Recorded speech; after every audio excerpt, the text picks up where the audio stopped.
to get rid of our most cherished symbols of our history so that somebody else, unnamed, but somebody, can make the decisions for us. That is a grievance. And so it is time for us to petition government for redress of grievances. The Constitution was written by the Founding Fathers for a very good reason. It sets up a government for these United States. But you know, that's really all it does, is talk about the government.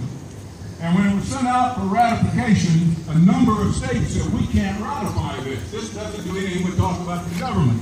We've got to have something about individual rights. And so the Bill of Rights was drafted, adopted, and attached to the Constitution. Why do you suppose that the very first right that they wrote into the Constitution by amendment was the right of free speech, the right to peaceably assemble and petition government? The answer is because government is, as government has always been, in the way of individual freedom.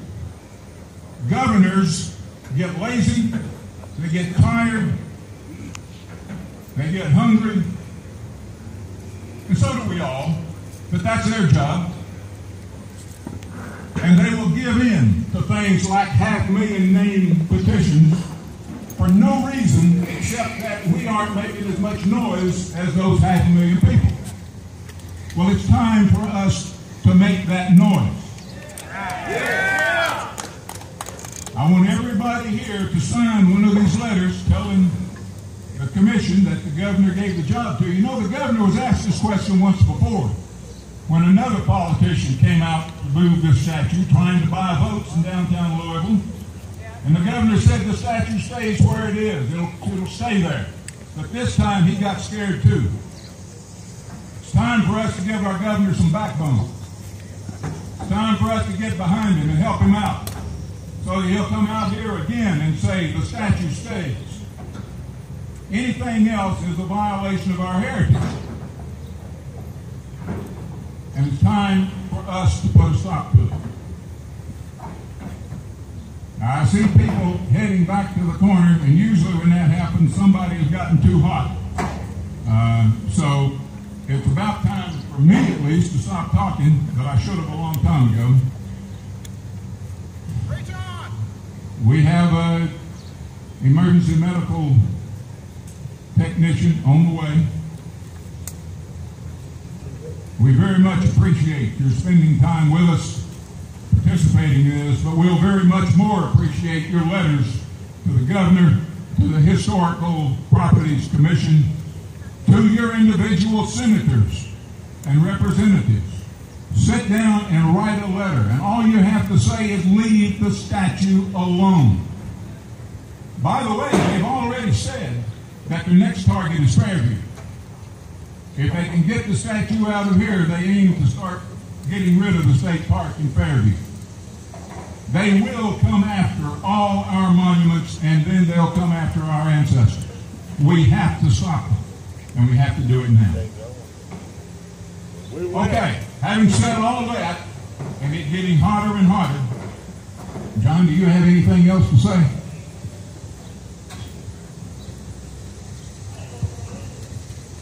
Y'all thought I was through, but I'm back. I'd like to call your attention to the young gentleman back here in a Union uniform. As you know, we're members of the Sons of Confederate Veterans, and we have our competitors, the Sons of Union Veterans of the Civil War.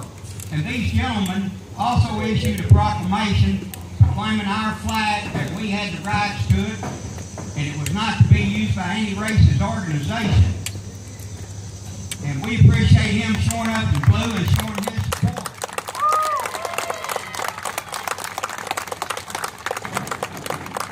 We just had a national reunion in Richmond, Virginia, and commander of the Sons of Union Veterans of the Civil War showed up, and he was proud to be there. We have one every year, and we have a representative from our group goes to their reunions. We was opponents one time, but we're all together in this. Once our flags and monuments are gone, there will be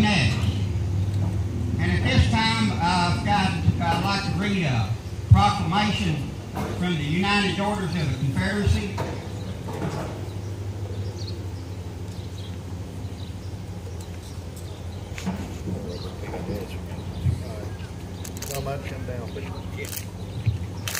Like I say, this is from the United Daughters of the Confederacy of Kentucky. Whereas the Kentucky Division of the United Daughters of the Confederacy was organized in 1895 with an election chapter charter issued on October 19th, and whereas the objective of this tax-exempt nonprofit organization are historical, benevolent, education, memorial, and patriotic, and whereas the members of the Kentucky Division of the United Daughters of the Confederacy diligently collect and preserve the materials necessary for a truthful history of the war between the states, and protect, preserve, and mark the places made historic by Confederate value, and whereas the members of the Kentucky Division of the United Daughters of the Confederacy actively honor the memory of those who served during the war between the states, Southern soldiers recognized by the United States Congressional Order as veterans of war, and those who fell in the service of the Confederate States of America. And whereas the members of the Kentucky Division of the United Daughters Confederacy not only regard the Jefferson Davis Monument in Kentucky State Capitol Rotunda and obelisk at Fairview as historical sites associated with the war between the states, and as outlined in our organizational objectives, they are also used as teaching tools. Teaching tools directed under auspices of the United Daughters of the Confederacy as monumental lessons of life, art, and events in our state and national history to seek and uphold equal justice under the laws of the land. Therefore, be it known that the Kentucky Division of the United Daughters urges all citizens to become more knowledgeable of the history of the Commonwealth, neither remove nor disguise the truth of the past, but wear it as a badge of honor in order to continuously protect the freedoms afforded to all citizens of these United States of America, while honoring veterans of all wars who have fought to preserve home and country. And be it further known that the Kentucky Division of the United Daughters of the Confederacy does not subscribe to policies of individuals, groups, or organizations that do not honor and respect the United States of America, its long and rich history, and all her veterans.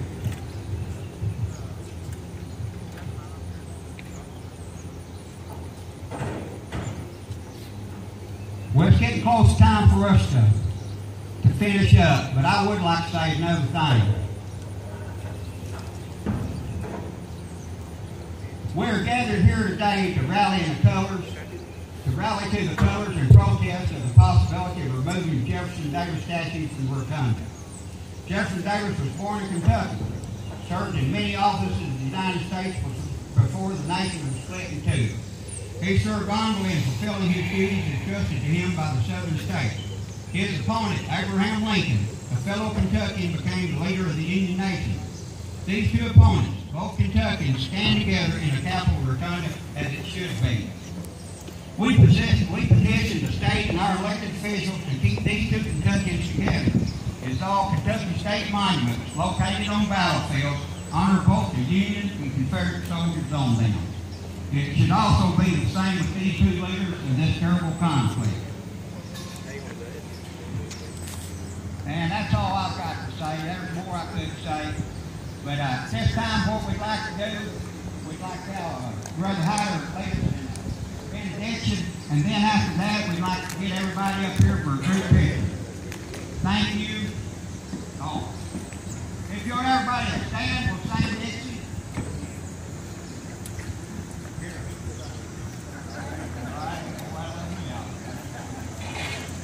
Well, I wish I was in a land of cotton, old times fair or not, forgotten the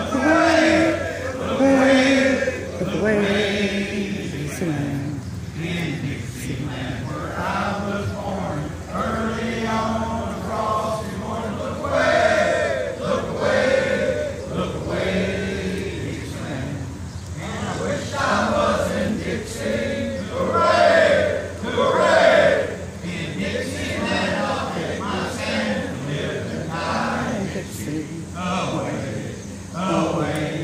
Away down south of Dixie, away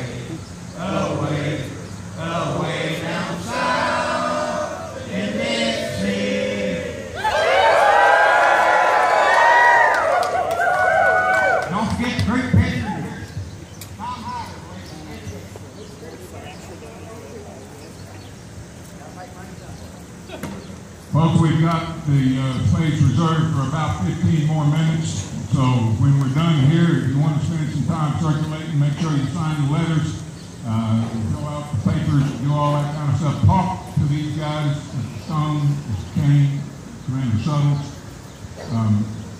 Susan's still here. Yeah, she's still here.